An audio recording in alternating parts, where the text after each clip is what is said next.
Dramily.com, unlimited drama series. The wrench slipped from my greasy fingers and clattered onto the concrete floor of my garage at exactly midnight, when I heard my wife Julia tell our 17-year-old daughter something that would change everything. "He's just boring, Ella. I could find someone better than your dad in a day." I froze under the hood of my battered '98 Mustang, engine oil dripping onto my forehead like some twisted baptism. Through the thin wall separating my sanctuary from our kitchen, I could hear every venomous word. "Then do it, Mom. See what happens," Ella shot back with that teenage attitude that usually annoyed me, but now felt like a lifeline of sanity. Nothing like being compared to a Craigslist blender, old, dependable, and apparently replaceable. I'm Danny Morrison, 42 years old, self-made IT consultant, who built a decent life in this grimy Boston suburb, with red brick houses and corner bars that smell like broken dreams. My hands are calloused from real work, not from gripping champagne flutes at networking events like Julia's new crowd. Julia used to love these hands. Now she flinches when I touch her shoulder. "You don't understand, Ella. Your father has no ambition. I'm the CTO of a tech startup now. I need someone who matches my energy, my vision." Her voice carried that practiced corporate tone she'd developed since her promotion 6 months ago. Back when she was just another programmer, we'd laugh about pretentious tech bros and their ridiculous jargon. Now she was one of them. "Whatever, Mom, I'm going to bed." Ella's footsteps stomped up the stairs and I heard her bedroom door slam, with enough force to rattle the windows. Julia muttered something I couldn't catch, then her heels clicked across our kitchen tiles. The front door opened and closed with deliberate quietness, the sound of someone trying not to wake a husband who was supposedly asleep.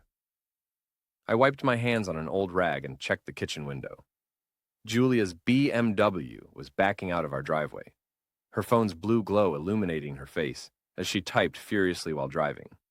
Classy. The house felt different now, like the air had been poisoned. I grabbed a beer from the fridge and noticed Julia's iPhone charging on the counter. She must have grabbed her work phone instead in her rush to, what, meet someone? Prove her point about finding someone better? My finger hovered over her phone's home button. In 15 years of marriage, I'd never violated her privacy. But 15 years of marriage apparently meant nothing to her anymore. The phone unlocked with her fingerprint. She'd added mine years ago during one of those trusting moments that now felt like evidence of my stupidity. Her Messages app showed dozens of unread texts, but one conversation thread made my blood freeze. "Chad Brennan, can't wait to see you tonight. Room 237 at the Riverside Motel. Julia, Danny's working late in the garage again. Perfect timing." Chad, "Your husband sounds like a real winner." Julia, "Soon he'll be my ex-husband. Just need to document his emotional unavailability for the divorce lawyer." I scrolled up through weeks of messages, photos I won't describe, plans for weekend getaways while I thought she was at corporate retreats, detailed discussions about our joint bank accounts and how to hide money transfers. The beer bottle slipped from my numb fingers and shattered on the kitchen floor, amber liquid spreading across the tiles like my life was spreading into chaos. But instead of despair, something cold and calculating settled in my chest. Julia wanted to play games? Fine. But she'd picked the wrong opponent.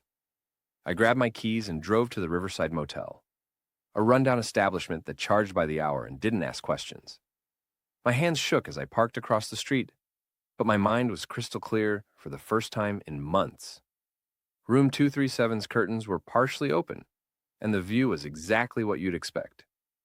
Julia, my wife of 15 years, with some pretty boy in an expensive suit who looked like he'd never worked a real day in his life. I took photos with my phone, each click feeling like a nail in a coffin. Chad's Tesla Model S sat in the parking lot like a silver middle finger to working-class guys like me. I walked over and keyed a long, deep scratch along the driver's side, then placed a fake parking ticket under his windshield wiper that read, "Violation, parking in someone else's life." As I walked back to my truck, movement in the Tesla's side mirror caught my eye. Chad was at the motel room window, staring directly at me with his mouth hanging open. I smiled and waved. My phone buzzed with a text as I drove home. I think your husband just trashed my car. Game on, Julia. 3 days later, Julia's behavior shifted from distant to arctic. She spoke to me only when necessary, using the tone she reserved for incompetent tech support calls. The house felt like a crime scene where the murder hadn't happened yet. Danny, we need to talk, she announced over breakfast, not looking up from her phone. Ella had already left for school, probably to escape the toxic atmosphere that now permeated our home like gas from a slow leak. I'm listening, I said, buttering my toast with deliberate calm. I think we should consider couples counseling. You've become very distant lately. The irony was so thick I could have served it with pancakes. Distant? That's interesting, coming from someone who's been working late every night this week. My job is demanding right now. The startup world doesn't operate on a 9-to-5 schedule. She finally looked at me, and I saw something I'd never seen before in her eyes. Contempt. Not everyone can coast on basic IT consulting forever. There it was, the real Julia, the one who'd been hiding behind fake smiles and corporate buzzwords for months. This woman thought she was better than me now, thought I was some relic from her past that she could discard when convenient. You're right, I said quietly. Some of us actually fix things when they're broken instead of just replacing them. She snorted and gathered her things. I'll be late tonight. Board meeting. After she left, I sat in the kitchen staring at the spot where her phone had been charging 3 nights ago. The same spot where I'd discovered that my marriage was a lie and my wife was a stranger wearing a familiar face. I drove to Ricky's gym, a converted warehouse that smelled like sweat, determination, and honest work. Ricky Sullivan had been my best friend since college, back when Julia thought my boxing background was sexy and dangerous, instead of primitive and embarrassing. You look like someone pissed in your cornflakes, Ricky said, wrapping his hands before hitting the heavy bag. At 44, he still moved like the Golden Gloves champion he'd been 20 years ago. Julia's cheating on me. Ricky's hands stopped mid-rap. You sure? Caught them at a motel, got photos, text messages, the whole sordid package. Jesus, Danny, what are you going to do? I'm going to destroy them. Ricky studied my face for a long moment. You going to take that line down, or you going to rope-a-dope them? I'm going to make them wish they'd never heard my name. Over the next week, I became a ghost in my own life. Julia barely noticed my surveillance because she was too busy living her double life. I followed her to restaurants where she laughed at Chad's jokes, to his luxury condo in the expensive part of town, to hotel bars where they planned their future together. Chad Brennan, I learned, was 36, drove a Tesla he couldn't really afford, and had made his money investing in tech startups with other people's capital. He wore expensive suits to hide his soft body and talked about disrupting industries while contributing nothing of actual value to the world. He was everything I wasn't, and everything Julie apparently wanted. But Chad had an ex-wife named Patricia, and Patricia had her own story to tell. I found her at Murphy's Tavern on Thursday night, drinking wine and grading papers. She was a high school English teacher. I'd done my research. Patricia Brennan? She looked up with tired eyes that had seen too much disappointment. It's Patricia Walsh now. I went back to my maiden name after the divorce. I'm Danny Morrison. I think we have something in common. And what's that? Chad Brennan ruined both our lives. She laughed bitterly and gestured to the empty chair across from her. Sit down. Let me tell you about the man your wife thinks is her knight in shining armor. 2 hours and several drinks later, I had a complete picture of Chad's character. The affairs, the lies, the way he'd cleaned out their joint accounts before filing for divorce. Patricia had been...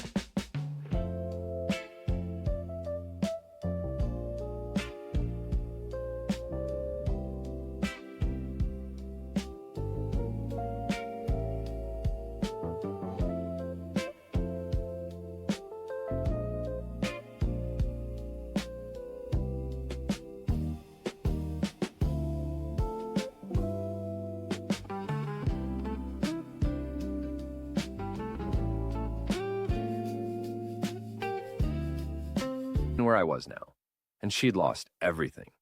He's doing the same thing to your wife that he did to me, she said. The expensive gifts, the promises about their future together, the way he makes her feel special and sophisticated. How did it end? He got bored, found someone younger, richer, more useful to his career. Your wife might think she's special, but she's just another stepping stone. I walked Patricia to her car, and she squeezed my hand before getting in. Whatever you're planning, Danny, make it count. Men like Chad never learn unless the consequences are severe. The next morning, I was at Ricky's gym working out my frustration on the heavy bag when Chad Brennan walked in. He looked around the grungy space like he'd accidentally entered a sewage treatment plant. His designer workout clothes pristine and ridiculous. "You must be Danny," he said, approaching with the confident smile of a man who'd never been punched in the face. "I think we need to talk." "About what?" I kept hitting the bag, each punch landing with satisfying impact. "About your wife. And your little vandalism stunt at the motel?" I stopped and turned to face him. Up close, Chad was smaller than he looked in photos, with soft hands and the kind of fake tan that screamed insecurity. "Vandalism? I don't know what you're talking about." "The scratch on my car. The fake parking ticket." "Very juvenile, Danny. Maybe you should park in better neighborhoods." His smile faltered. "Look, I know this is difficult for you, but Julia's made her choice. She's outgrown this." He gestured around the gym with obvious disdain. "This whole blue-collar fantasy? She needs someone who can match her ambition. Someone like you? Someone exactly like me." I pulled off my boxing gloves slowly, letting him see the calluses and scars on my knuckles. "You know what I think, Chad?" "What's that?" "I think you're a parasitic piece of garbage who's never built anything in his life. I think you prey on married women because single women see through your act too quickly, and I think you're about to learn what happens when you mess with the wrong family." Chad's face flushed red. "Are you threatening me?" "I'm educating you." He stepped closer, trying to use his height advantage to intimidate me. Big mistake. I'd been boxing since I was 12, and muscle memory kicked in before conscious thought could stop it. My right cross caught him square on the jaw, and Chad went down like a sack of expensive garbage. The gym fell silent except for the sound of his groaning and Ricky's appreciative whistle. "You ever touch my wife again," I said quietly, "and I'll rearrange your face and your car." Chad struggled to his feet, blood trickling from his split lip. "You're insane. I'm calling the police." "Go ahead. Tell them how you got beat up by a boring IT consultant in front of 20 witnesses who'll swear you threw the first punch." He looked around the gym at the faces staring back at him. Working-class guys who had no sympathy for rich boys playing with other men's wives. Chad grabbed his gym bag and stumbled toward the exit. "This isn't over," he shouted. "You're right," I called back. "It's just getting started." That night, Julia came home with fire in her eyes and divorce papers in her hand. "How dare you assault Chad?" "I have no idea what you're talking about." "Don't lie to me, Danny. He told me everything. The stalking, the property damage, the violence. I'm done with this marriage." Ella appeared at the top of the stairs, her face pale and confused. "Mom? What's going on?" "Your father has lost his mind, sweetheart. We're going to stay at Aunt Nina's for a while." "Dad?" Ella looked at me with questioning eyes. I wanted to tell her everything. About the cheating, the lies, the way her mother had been planning to destroy our family for months. But she was 17 and she didn't deserve to have her world shattered because her parents couldn't act like adults. "Go pack a bag, honey. Your mom and I need to work some things out." Ella packed quickly and followed Julia to the car. As they drove away, Julia rolled down her window and delivered her parting shot. "You have 48 hours to move out of my house, Danny. After that, I'm calling the police." I stood in my driveway watching their taillights disappear and smiled for the first time in weeks. If they wanted war, I'd give them one. And this time, I wasn't pulling punches. "Julia's house," she'd said. After 15 years of marriage, joint mortgage payments, and shared dreams, it was suddenly her house. The audacity was almost impressive. I spent the next morning making phone calls that would have made Julia's corporate training seminars proud. First, I called our bank and froze all joint accounts pending legal review. Then I called our credit card companies and canceled every shared card. Finally, I called my lawyer, my old college roommate Mike Chen, who specialized in divorce cases and had been warning me about Julia's behavior for months. She's been moving money, Mike told me over lunch. Small amounts, but consistent. Building a war chest. How much? About 30,000 over 6 months. All transferred to an account in her name only. Can we get it back? We can try. But Danny, there's something else. She's been documenting everything. Photos of the house, your work schedule, even your beer consumption. She's building a case that you're an unfit husband and father. I laughed, but there was no humor in it. Unfit? I've worked 60-hour weeks for 15 years to support her career ambitions. I've never missed one of Ella's school events. I don't drink more than a beer or two a week. I know that, and you know that. But in divorce court, perception is reality. She's going to paint you as an Second Instagram, 47 posts, all of her. You built her a shrine. You posted her on my birthday. Watch more on Grammarly.com. unstable, violent alcoholic who's holding her back from success. What about the affair? Massachusetts is a no-fault state. Her cheating won't affect property division, but it might help with custody if we can prove she's been neglecting Ella. That afternoon, I drove to Julia's sister Nina's house in the suburbs.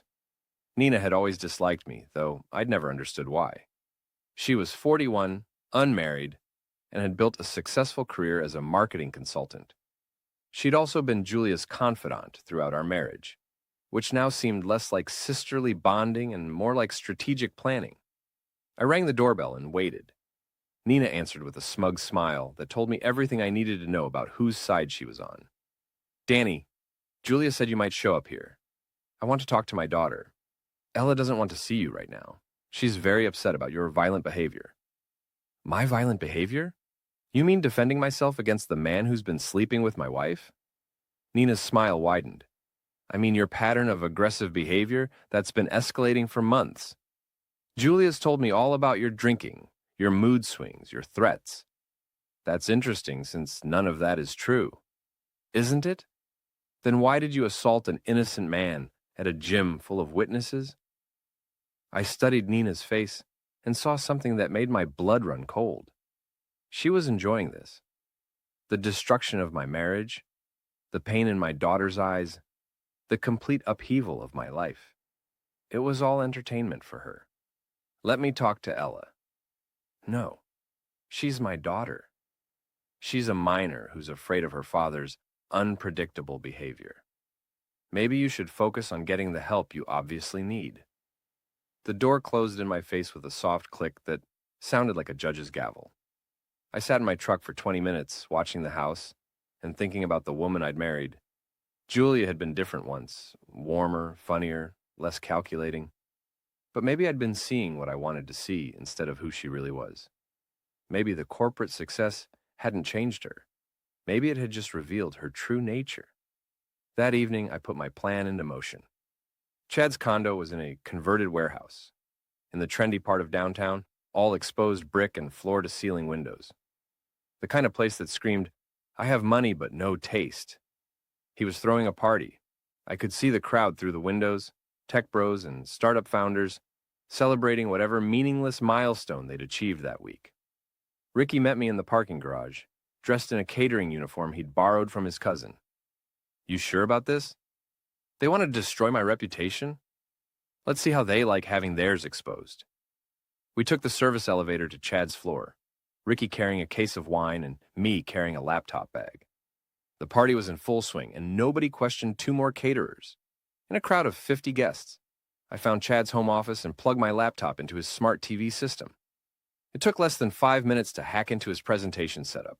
The man used password 123 for his Wi-Fi network. Ladies and gentlemen, I announced over the party's sound system, I have a special presentation for you tonight. The crowd turned toward the main TV screen as I began my slideshow. First, Chad's text messages with Julia, including the ones where they laughed about her boring husband and planned their future together. Then, photos of their hotel meetings, complete with timestamps and locations. Finally, Julia's messages to her divorce lawyer, detailing how she planned to screw Danny out of everything he's worked for. The room fell silent except for the sound of champagne glasses hitting the floor. Chad appeared at my side, his face purple with rage. What the hell do you think you're doing? Educational outreach. Your investors deserve to know what kind of man they're backing. He lunged at me, but I sidestepped easily. Chad crashed into a table of appetizers, sending shrimp and cocktail sauce flying across his white carpet. "Security!" he screamed. Two large men in suits started pushing through the crowd toward us. Ricky appeared at my side, cracking his knuckles with anticipation. "Time to go, partner." We fought our way to the emergency exit, Ricky's boxing skills clearing a path through Chad's hired muscle. The fire escape led to the roof, and from there we could see the party guests streaming out of the building like rats from a sinking ship. "Think that'll teach them?" Ricky asked as we climbed down to the alley. That was just the opening act. My phone buzzed with a text from Julia. "You're insane. I'm filing a restraining order tomorrow." I texted back, "If you think that was my ace, wait till you see my king." But as we drove away from Chad's ruined party, I realized that my war against Julia and her lover was just beginning. They'd underestimated me once. They wouldn't make that mistake again. The real battle was about to start. The restraining order was served at 7 a.m. by a deputy who looked embarrassed to be there. "Temporary order," he explained. "You can't go within 500 feet of your wife, her workplace, or her sister's house." "What about my daughter?" "Supervised visits only, pending a custody hearing." I read through the legal documents while drinking coffee that tasted like betrayal. According to Julia's sworn statement, I was a violent alcoholic who had threatened her and her friend, Chad Brennan. She'd documented every beer I'd consumed in the past month, every raised voice during our arguments, every moment of frustration I'd shown during the collapse of our marriage. The woman was thorough. I had to give her that. My phone rang. Ella's number. "Dad? Hey, sweetheart. How are you holding up?" "I'm scared, Dad. Mom says you've been acting crazy, but you don't seem crazy to me, just sad." My heart broke a little more. "I am sad, Ella. But I'm not crazy and I'm not dangerous. Your mom and I are having problems, but that doesn't mean I don't love you. Can I see you?" "Not right now, honey. There are some legal things we have to work out first. But I promise you, everything's going to be okay." After I hung up, I sat in my empty house and planned my next move. Julia thought she was playing chess while I was playing checkers. Time to show her how wrong she was. I drove to Patricia Walsh's apartment that evening. Chad's ex-wife had been thinking about our conversation, and she had information that would change everything. "I hired a private investigator during my divorce," she told me over coffee. "Chad's not just a cheater, he's a criminal. Tax evasion, securities fraud, money laundering through his startup investments. Do you have proof?" Boxes of it. Financial records, email correspondence, recorded phone calls. I was saving it for the right moment. What kind of right moment? The moment when someone could use it to destroy him completely. She handed me a flash drive. Everything's on there. Bank records, SEC violations, communications with offshore accounts. Chad's been running a Ponzi scheme disguised as venture capital investing. I stared at the drive like it was a loaded weapon. "Why are you giving this to me?" "Because he destroyed my life, and now he's trying to destroy yours. Because men like Chad never face consequences unless someone forces them to. And because your wife is about to learn what happens when you trust a snake." The next morning, I uploaded everything to a secure server and sent anonymous tips to the SEC, the IRS, and 3 financial journalists who specialized in startup fraud. Then, I waited. Chad's world began crumbling within hours. Federal agents raided his office, his assets were frozen, and his investors started demanding answers he couldn't provide. The local news picked up the story by evening. "Local tech investor under federal investigation for securities fraud." Julia called me that night, her voice shaking with rage. "What did you do?" "I have no idea what you're talking about. Chad's been arrested. The FBI seized his computers, his bank accounts, everything." "That's terrible news. I hope he has a good lawyer." "This is your fault somehow. I know it is." "Julia, I'm a simple IT consultant. I fix computers and install software. I don't have the power to bring down federal investigations on innocent people. Chad is innocent. Then he has nothing to worry about." But Chad wasn't innocent, and within a week, the evidence was overwhelming. His startup investments were revealed as elaborate shell games, his luxury lifestyle funded by money stolen from pension funds and retirement accounts. The man Julia thought was her ticket to a better life was actually a federal criminal facing 20 years in prison. I should have felt satisfied, but something was bothering me. Julia's transformation from loving wife to calculating enemy had been too sudden, too complete. People don't change that dramatically without help. The answer came from an unexpected source. Ella. She called me on a Thursday afternoon crying, "Dad, I need to see you. There's something I have to tell you about Aunt Nina." We met at a diner across town, far from Nina's house and Julia's restraining order. Ella looked exhausted, like she hadn't slept in days. "Aunt Nina's been filling Mom's head with poison for months," she said. "I heard them talking last night. Nina's the one who introduced Mom to Chad. She's the one who convinced Mom that you were holding her back." "Why would Nina do that?" Ella stared into her coffee cup. "Because she's in love with Mom, Dad. She has been for years. She wants Mom to leave you so they can be together." The pieces clicked into place with sickening clarity. Nina's hostility toward me throughout our marriage, her influence over Julia's career decisions, her eagerness to help destroy our family. "There's more," Ella continued. "Nina's been recording your phone calls, following you around, building a file to use against you in court. She wants to make sure you lose everything so Mom will have nowhere to go except to her." "How do you know all this?" "I found the files on her computer, photos, audio recordings, even video of you at the gym and the grocery store. She's been stalking you for months, Dad." I felt sick, not just betrayed, but violated. Nina had turned my own wife against me, manipulated my daughter, and orchestrated the destruction of my family, all because of an obsession Julia didn't even know existed. "Does your mom know about Nina's feelings?" "I don't think so. Nina's been really careful to make it seem like she's just being a supportive sister." That night, I sat in my garage with a beer and planned my final move. Julia and Chad had underestimated me, but Nina was the real enemy. She'd been playing a longer game, using Julia's ambition and Chad's greed as weapons against me. Time to turn those weapons around. I spent the weekend preparing evidence packages, Nina's surveillance photos with timestamps, her manipulation of Julia's career moves, financial records showing how she'd been funding Julia's new lifestyle to create dependency. But I needed more than evidence. I needed a stage.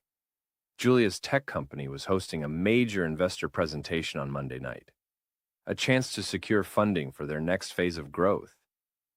Julia would be presenting along with the other executives. The tech community would be watching. Nina would be there too, playing the role of supportive sister while secretly orchestrating the next phase of her plan. I smiled as I loaded my equipment into the truck. They wanted a villain? I'd give them a performance they'd never forget. The final act was about to begin. The Boston Tech Innovation Center buzzed with energy as investors, entrepreneurs, and media representatives filled the auditorium for what the industry blogs had dubbed the pitch event of the year. Julia's company, NextGen Solutions, was presenting their revolutionary data analytics platform to potential investors worth hundreds of millions of dollars. I watched from the parking garage as Julia emerged from her BMW, looking confident and polished in a designer suit I'd never seen before. Nina walked beside her, playing the role of supportive sister while carrying what I knew was a hidden agenda that would destroy Julia's life just as thoroughly as it had destroyed mine. They had no idea I was there. The restraining order prohibited me from being within 500 feet of Julia, but it said nothing about being in the same building for a public event. Legal loopholes. Sometimes they work in your favor. I'd spent 3 days preparing for this moment. Hacking into the building's presentation system had been surprisingly easy. Most tech companies focus so much on protecting their data that they forget to secure their physical infrastructure. I'd also prepared a comprehensive dossier of evidence that would expose Nina's manipulation and Julia's betrayal in front of the people who mattered most to their careers. The auditorium held 300 people, including venture capitalists, tech journalists, and competitors who would love to see NextGen Solutions fail. Julia's presentation was scheduled for 8 p.m., the prime slot that indicated how much the organizers expected from her company. At 7:45, I made my way to the building's security office. The guard was a guy named Pete, who I'd met during my IT consulting work. I'd fixed his computer system 2 years ago and saved him from getting fired for a data breach that wasn't his fault. Danny Morrison? What are you doing here? Emergency tech support call. The presentation system's been acting up, and they need someone who knows the building's infrastructure. Pete looked confused, but waved me through. Make it quick, man. This is a big night for them. I took the service elevator to the AV control room above the auditorium. Through the one-way glass, I could see Julia on stage, adjusting her microphone and reviewing her notes. She looked nervous, but determined, probably thinking this presentation would launch her into the upper echelons of the tech world. Nina sat in the front row, smiling proudly at her unwitting puppet. At exactly 8 p.m., Julia began her presentation. Good evening, everyone. I'm Julia Morrison, CTO of NextGen Solutions, and I'm here to show you the future of data analytics. I let her get through the first 10 minutes of technical details and market projections. The audience was engaged, and several investors were taking notes. Julia was hitting all her